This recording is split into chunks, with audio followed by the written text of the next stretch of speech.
Hello everyone, आपका अपना YouTube channel super पीके classes में स्वागत है। मैं प्रमोद कुमार आज क्लास 11th का कुछ इम्पोर्टेंट क्वेश्चन आप लोगों के बीच लेके आया हूं, जो कि भारतीय संविधान से संबंधित है। सो गाइस, देखते हैं आज का पहला क्वेश्चन क्या है। पहला क्वेश्चन है कि भारतीय संविधान में राज्य के नीति निर्देशक सिद्धांतों को किस देश के संविधान से लिया गया। तो पहला ऑप्शन है अमेरिका, दूसरा है आयरलैंड, तीसरा है इटली, चौथा है इनमें से कोई नहीं। तो आपका आंसर होगा सर आयरलैंड से लिया गया। कहाँ से लिया गया है? आयरलैंड से। राज्य के नीति निर्देशक सिद्धांत को कहाँ से लिया गया है? आयरलैंड से। ठीक है, अगला क्वेश्चन क्या है? अगला क्वेश्चन है कि सिद्धांत शोषण के विरुद्ध अधिकार के द्वारा समाज के किस समूह को लाभ मिला। सर समाज को जो है किस इसमें जो लाभ जो मिला वो कैसे मिला है, किस को मिला है? पहले मिला ऑप्शन है बच्चों को, दूसरा है महिलाओं को, तीसरा है मजदूर को, या चौथा है इनमें सभी। तो आपका आंसर होगा सर सभी को मिला है। किसे मिला है? सभी को इससे लाभ मिला है। ठीक है, अगला क्वेश्चन क्या है?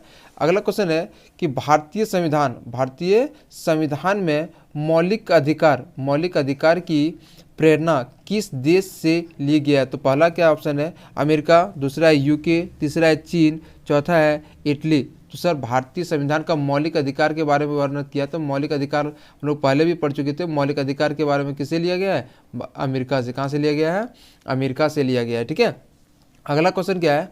अगला क्वेश्चन लिखा हुआ कि भारतीय संविधान में मौलिक अधिकारों का प्रावधान किस अनुच्छेद में है। सर मौलिक अधिकार का वर्णन किस में, कहाँ से कहाँ तक का अनुच्छेद में है? तो पहला ऑप्शन है 36 से 51, दूसरा है 18 से 38, तीसरा है 32 से 59, चौथा है 12 से 35। तो आपका आंसर होगा सर 12 से 35 तक में मौलिक अधिकार के बारे में वर्णित है। ठीक है, अगला क्वेश्चन क्या है कि भारतीय नागरिकों के मौलिक अधिकार लिखित है। मतलब लिखित है किसमें, किस भाग में लिखित है? पहला है संविधान के भाग 2 में, दूसरा के भारत संविधान के भाग 3 में, भाग 4 में, या चौथा है भाग 5 में। तो मौलिक अधिकार के बारे में बात करें किसमें? मौलिक अधिकार का। तो मौलिक अधिकार भाग किसमें है? 3 में है। और ये अनुच्छेद कहाँ से कहाँ तक है? सर 12 से लेके 35 तक में इसे वर्णित किया गया है। ठीक है, अगला क्वेश्चन क्या है? अगला क्वेश्चन है सर कौन सा अनुच्छेद भारतीय संविधान में समानता के अधिकार को निरूपित करता है। सर देखिए, भारतीय संविधान के समानता के अधिकार को निरूपित करता है। तो पहला है अनुच्छेद 15, अनुच्छेद 14, अनुच्छेद 16 या अनुच्छेद 18। तो आपका आंसर होगा सर अनुच्छेद 14 में निहित है क्या चीज़? समानता का अधिकार। ठीक, अगला क्वेश्चन क्या है? भारतीय संविधान में सामाजिक और शैक्षणिक दृष्टि से पिछड़े वर्ग की उन्नति और अनुसूचित जाति या जनजाति के लिए विशेष प्रावधान किस धारा के अंतर्गत किया गया है? तो पहला ऑप्शन क्या है? धारा 17 या 18, 15 या 14। तो आपका आंसर हो जाएगा सर इसमें धारा 15 के अंतर्गत ये चीज़ को निहित किया गया। क्या सर? जाति, अनुसूचित जाति या पिछड़े वर्ग की जाति के बारे में। ठीक, अगला क्वेश्चन क्या है? लिखा बेगार को निष्पक्ष और स्त्रियों के क्रय विक्रय पर रोक कौन सा मौलिक अधिकार लगाता है? सर तो पहला ऑप्शन क्या है? स्वतंत्रता का अधिकार, दूसरा है शोषण के विरुद्ध अधिकार, समानता का अधिकार, चौथा है सांस्कृतिक और शिक्षा संबंधी अधिकार। तो आपका आंसर हो जाएगा सर किसमें? शोषण के विरुद्ध अधिकार में ये चीज़ के बारे में लिखा गया है। ठीक है, अगला क्वेश्चन क्या है? लिखा हुआ सर संविधान द्वारा प्रदत्त धार्मिक स्वतंत्रता के अधिकार से भारतीय राज्य व्यवस्था का स्वरूप धर्मनिरपेक्षता बना है। यह किन अनुच्छेद में उल्लिखित है? ये मतलब ये किस अनुच्छेद में लिखित है? पहला है 25 से 28, दूसरा है 26 से 28, तीसरा है 24 से 26, चौथा है 25 से 27। तो आपका आंसर होगा सर 25 से 28 तक में इसके बारे में निहित है। ठीक है, किसके बारे में सर? तो धर्मनिरपेक्षता के बारे में। ठीक, अगला क्वेश्चन क्या है? प्राचीन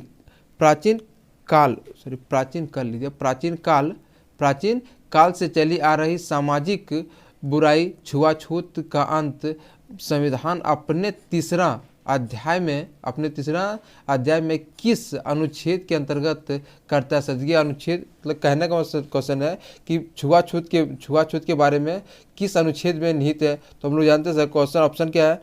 अनुच्छेद 14, अनुच्छेद 16, अनुच्छेद 15 या अनुच्छेद 17। तो हम लोग जानते हैं अनुच्छेद 17 में इसके बारे में निहित है। किसमें? कि छुआछूत के बारे में। ठीक है, अगला क्वेश्चन क्या है? लिखा कौन सा मूल अधिकार को अधिकारियों की श्रेणी से निकाल दिया गया है सर? अधिकारियों की श्रेणी से कौन सा मूल अधिकार को क्या कर दिया है? निकाल दिया। तो पहला क्वेश्चन क्या है?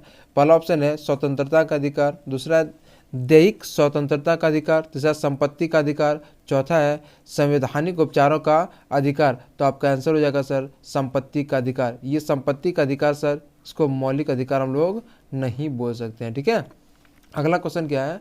लिखा हुआ भारतीय संविधान में उल्लिखित शब्दावली विधि का समान संरक्षण किस देश के संविधान से ली गई है? तो पहला ऑप्शन है अमेरिका से, दूसरा ब्रिटेन से, तीसरा है ऑस्ट्रेलिया से, चौथा है इनमें से कोई नहीं। तो आपका आंसर होगा सर ब्रिटेन से ये चीज़ को लिया गया। क्या चीज़? कि समान संरक्षण का अधिकार। ठीक है, अगला क्वेश्चन क्या है? ठीक है, वो निम्नलिखित में कौन सा मौलिक अधिकार नहीं है सर? कौन सा मौलिक अधिकार नहीं है? तो पहला ऑप्शन है समानता का अधिकार, दूसरा है विदेशों में स्वतंत्र विचरण करने का अधिकार, या इन दोनों या इनमें से कोई नहीं। तो आपका आंसर हो जाएगा सर विदेशों में स्वतंत्र विचरण करने का अधिकार। ये मौलिक अधिकार नहीं है, ये मौलिक अधिकार हम लोग का नहीं है। ठीक है, ध्यान रखना। अगला क्वेश्चन क्या है? लिखा हुआ सर अनुच्छेद 21 के अंतर्गत किस अधिकार को स्वीकार किया गया है? सर अनुच्छेद 21 के बारे में बात कर रहा है कि अनुच्छेद 21 के अंतर्गत किस अधिकार को स्वीकार किया गया है? तो पहला समानता का अधिकार, दूसरा है स्वतंत्रता का अधिकार, तीसरा है संपत्ति का अधिकार। क्या है? संपत्ति का अधिकार, चौथा है जीवन का अधिकार। तो आपका आंसर होगा सर जीवन का अधिकार के बारे में बोला गया। क्या चीज़ है? किसमें? अनुच्छेद 21 में। ठीक है, इसमें क्या है? अनुच्छेद 21 में लिखा हुआ है। ठीक, अगला क्वेश्चन क्या है? लिखा हुआ अनुच्छेद 15 के अनुसार क्या है? सामाजिक समानता की व्यवस्था की गई है, दूसरा धर्म की स्वतंत्रता की व्यवस्था की गई है, दूसरा दोनों, और चौथा है इनमें सभी। तो आपका आंसर हो जाएगा सर सामाजिक समानता की व्यवस्था की गई है। क्या की गई है? सामाजिक, ऑप्शन नंबर ए से हो जाएगा। ठीक है, अगला क्वेश्चन क्या है? लिखा हुआ अनुच्छेद 19 के अनुसार नागरिकों को कौन सी स्वतंत्रता प्रदान नहीं की गई है सर? ये कौन सी स्वतंत्रता प्रदान नहीं की गई है? तो पहला ऑप्शन है भाषण और विचार अभिव्यक्त की स्वतंत्रता प्रदान नहीं की गई है, दूसरा है विचार प्रदान करता है, तीसरा है सशस्त्र विद्रोह करने का स्वतंत्र, या इनमें से कोई नहीं। तो आपका आंसर हो जाएगा सर सी, ऑप्शन नंबर सी होगा सशस्त्र विद्रोह करने की स्वतंत्रता, ये हम लोग को प्रदान नहीं की गई है। ठीक है, अगला क्वेश्चन क्या है? मौलिक अधिकारों के रक्षक के रूप में कार्य कौन करता है सर? मतलब मौलिक अधिकारों का जो रक्षक है वो कार्य कौन करता है? तो पहला ऑप्शन है सर्वोच्च न्यायालय और उच्च न्यायालय, दूसरा है केवल सर्वोच्च न्यायालय, या दोनों इनमें से कोई नहीं। तो आपका आंसर हो जाएगा सर सर्वोच्च न्यायालय और उच्च न्यायालय, ये दोनों ही करते हैं हम लोग क्या चीज़? मौलिक अधिकारों का। अगर हम लोगों का मौलिक अधिकारों का हनन होता है सर, तो हम लोग डायरेक्ट कहाँ जा सकते हैं? सुप्रीम कोर्ट में इसके बारे में जाके बोल सकते हैं या केस दर्ज कर सकते हैं। ठीक है, अगला क्वेश्चन क्या है? आपातकाल में नागरिकों के मौलिक अधिकार किया जा सकता है। मतलब मौलिक अधिकार क्या हो सकता है सर? स्थगित कर दिया जाता है, ठीक है, समाप्त कर दिया जाता है, या इसके बारे में संविधान मौन हो जाता है या निरर्थक हो जाता है सर। तो इसके बारे में होगा कि इसके बारे में संविधान क्या होती है सर, मौन हो जाती है। क्या हो जाती है, मौन। मतलब इसमें कहने का मतलब क्या होता है कि आपातकाल जब घोषित करता है, और आपातकाल किसके द्वारा घोषित किया जाता है सर, तो ये किया जाता है राष्ट्रपति के द्वारा। किसके द्वारा किया जाता है, राष्ट्रपति के द्वारा किया जाता है। ठीक है, तो ये राष्ट्रपति के द्वारा जब भी संविधान को, ये जब भी आपातकाल घोषित किया जाता है ना, तो उसके तहत ये, उसी के तहत ये चीज़ को, संविधान के बारे में उसको मौन कर दिया जाता है, ताकि आप किसी भी चीज़ में अगर हनन होता है, अगर मौलिक अधिकार का हनन होता है, तो आप किसी जगह पर केस दर्ज नहीं कर सकते हैं। ठीक है, अगला क्वेश्चन क्या है, निम्नांकित में कौन भारतीय में मूल कर्तव्यों को किस संशोधन द्वारा जोड़ा गया? सर भारतीय संविधान में मूल कर्तव्य को किस संशोधन द्वारा जोड़ा गया? इसमें तो थोड़ा सा प्रिंट मिस्टेक है, भारतीय संविधान हो जाएगा। क्या हो जाएगा, भारतीय संविधान है। ठीक है, भारतीय संविधान में मूल कर्तव्य को किस संशोधन द्वारा जोड़ा गया था? तो पहला ऑप्शन है 43वां संशोधन, दूसरा है 42वां संशोधन, 44वां संशोधन या 45वां संशोधन। तो आपका आंसर हो जाएगा सर 42वां संशोधन के तहत जोड़ा गया था किसको, मूल कर्तव्य को। ठीक है, अगला क्वेश्चन क्या है, मूल कर्तव्यों की संख्या कितनी है सर? देखिए मूल कर्तव्यों की संख्या कितनी है, तो 14, 10, 9 या 21। तो आपका आंसर होगा सर मूल कर्तव्य कितने हैं, 10 हुआ। ठीक है, मूल कर्तव्य कितने हैं, 10 मूल कर्तव्य हैं। अगला ऑप्शन क्या है, अगला क्वेश्चन क्या है, देश की रक्षा करना किस कोटि में आता है सर? तो देश की रक्षा करना, तो ये तो आपका आंसर हो जाएगा सर मौलिक कर्तव्य। हम लोग का क्या है, ये मौलिक कर्तव्य है कि देश की रक्षा करना। ठीक है, अगला क्वेश्चन क्या है, मौलिक अधिकारों का संरक्षक कौन है सर? मौलिक अधिकारों का संरक्षक कौन? अगर मौलिक अधिकारों का हम लोग का हनन होता है तो उसका संरक्षक कौन है? तो सर्वोच्च न्यायालय, भारत सरकार या संसद या संविधान। तो अभी तुरंत उसके ऊपर भी क्वेश्चन हम लोग इसके बारे में चर्चा किए थे। हम लोग का कौन है, सर्वोच्च न्यायालय है। ठीक है, सुप्रीम कोर्ट है। अगला क्वेश्चन क्या है, यह किसने कहा कि आप चाहे कितने ऊंचे क्यों न हो, कानून आपके ऊपर है सर?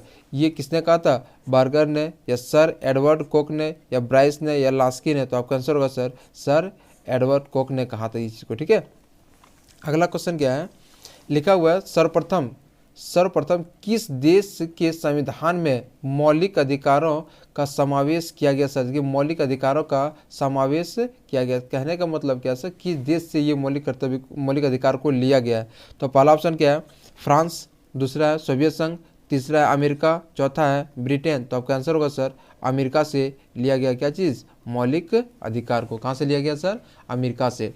अगला क्वेश्चन क्या है, ठीक है, भारतीय संविधान में भाग है सर, भारतीय संविधान में भाग है।